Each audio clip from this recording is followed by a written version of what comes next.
To hear exclusive audiobooks not available on YouTube, visit the links in the description below. Thank you for your support. Selected Works of Mao Zedong, Volume 3. The Period of the War of Resistance Against Japan, Part 2. Section 9. A Most Important Policy. This editorial was written by Comrade Mao Zedong for the Liberation Daily, Yan'an. September 7th, 1942. Ever since the Central Committee of the party put forward the policy of better troops and simpler administration, the party organizations in many anti-Japanese base areas have been applying it or making plans to apply it in accordance with the directives of the Central Committee. The phrase, better troops and simpler administration, is now widely used and is no longer confined to military matters. It suggests readjustment in organizations and their staff membership, and simplification of the administration and the work procedure. The leading comrades of the Shanxi-Hopei-Shantung Honan border area have really taken this work in hand, setting an example of better troops and simpler administration. In some base areas, however, the comrades have not tried to do so very seriously because of their incomplete comprehension of this policy. They still fail to understand how it is related to the current situation and to other party policies, or fail to regard it as most important. This matter has been discussed several times before in the Liberation Daily, and we now wish to explain it further. All the party's policies aim at the defeat of the Japanese invaders. From the 5th year onward, the war of resistance has in fact entered the final stage of the struggle for victory. In this stage, the situation is different from that in the 1st and 2nd years of the war, and also from that in the 3rd and 4th. A feature of the 5th and 6th years of the war is that while victory is drawing near, there are very great difficulties ahead.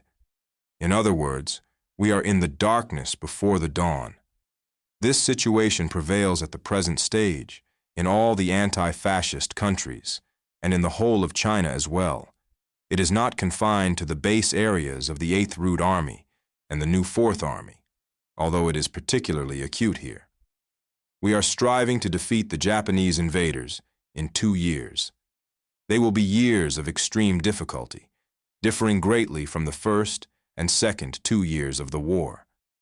This particular point must be anticipated by the leading personnel in the Revolutionary Party and Revolutionary Army. Should they fail to do so, they will simply drift with events, and no matter how hard they try, they will not be able to attain victory, and may even jeopardize the cause of the revolution.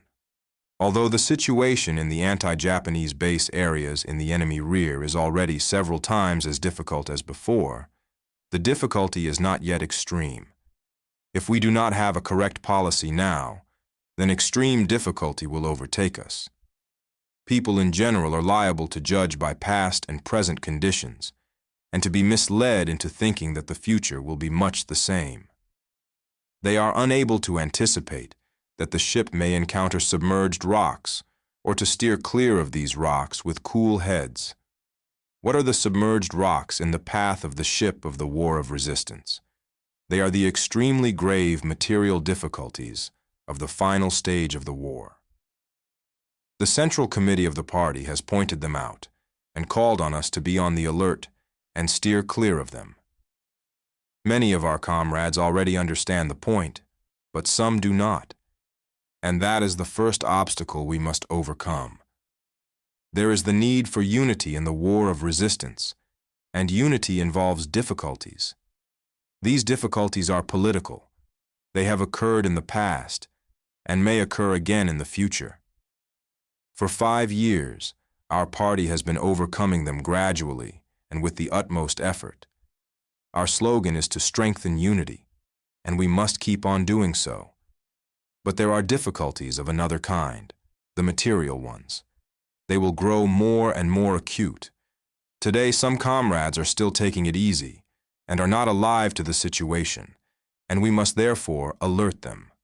All comrades in all the anti-Japanese base areas must recognize that from now on, the material difficulties are bound to grow graver, that we must overcome them, and that one important way of doing so is better troops and simpler administration. Why is the policy of better troops and simpler administration important for overcoming the material difficulties? It is clear that the present, and still more the future, war situation in the base areas will not permit us to cling to our past views. Our enormous war apparatus is suited to past conditions. It was then permissible and necessary. But things are different now. The base areas have shrunk and may continue to shrink for a period, and undoubtedly we cannot maintain the same enormous war apparatus as before. There is already a contradiction, which we must resolve, between our war apparatus and the war situation. The enemy's objective is to aggravate this contradiction, hence his policy of burn all, kill all, loot all. If we maintain our enormous apparatus, we shall fall right into his trap. If we reduce it and have better troops and simpler administration, our war apparatus, though reduced, will remain strong. By resolving the contradiction, which is that of a big fish in shallow water, and by adapting our war apparatus to the war situation, we shall prove even stronger, and so far from being defeated by the enemy, we shall finally defeat him. That is why we say that the policy of better troops and simpler administration put forward by the Central Committee of the party is a most important policy. But men's minds are liable to be fettered by circumstance and habit, from which even revolutionaries cannot always escape. We created this enormous apparatus ourselves, little thinking that one day we ourselves would have to reduce it. And now that the time has come to do so, we feel reluctant and find it very difficult. The enemy is bearing down upon us with his enormous war apparatus, and how dare we reduce ours? If we do, we shall feel that our forces are too few to cope with him. Such misgivings are precisely the result of being fettered by circumstance and habit. When the weather changes, it becomes necessary to change one's clothing. Each year, as spring turns into summer, summer into autumn, autumn into winter, and winter into spring, we have to make this change. But owing to the force of habit, people sometimes fail to make it at the proper turn, and they fall ill.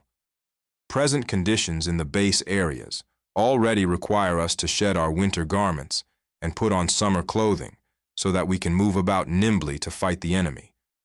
But we are still heavily padded and weighed down, and quite unfit for combat. As for the question of how to deal with the enemy's enormous apparatus, we can learn from the example of how the Monkey King dealt with Princess Iron Fan. The princess was a formidable demon, but by changing himself into a tiny insect, the Monkey King made his way into her stomach and overpowered her. For the story of how Sun Wukong, the Monkey King, changed himself into a tiny insect and defeated Princess Iron Fan, see the Chinese novel Journey to the West, Chapter 59. Liu Tsung Yuan's description of the donkey in Kweichow also contains a valuable lesson. Liu Tsung Yuan, 773 to 819, a great Chinese writer of the Tang dynasty. His three parables includes The Donkey in Kweichow, which tells how a tiger in Kweichow was scared when he saw a donkey for the first time. But discovering that all the donkey could do was to bray and kick, the tiger fell upon it and devoured it. A huge donkey was brought to Kweichow, and the sight of him rather frightened a small tiger. But in the end, this huge donkey was devoured by the small tiger. Our 8th Route and new 4th Armies are the Monkey King or the small tiger, and they are fully capable of dealing with the Japanese demon or donkey. Now it is imperative for us to do a little changing and make ourselves smaller but sturdier, and then we shall be invincible.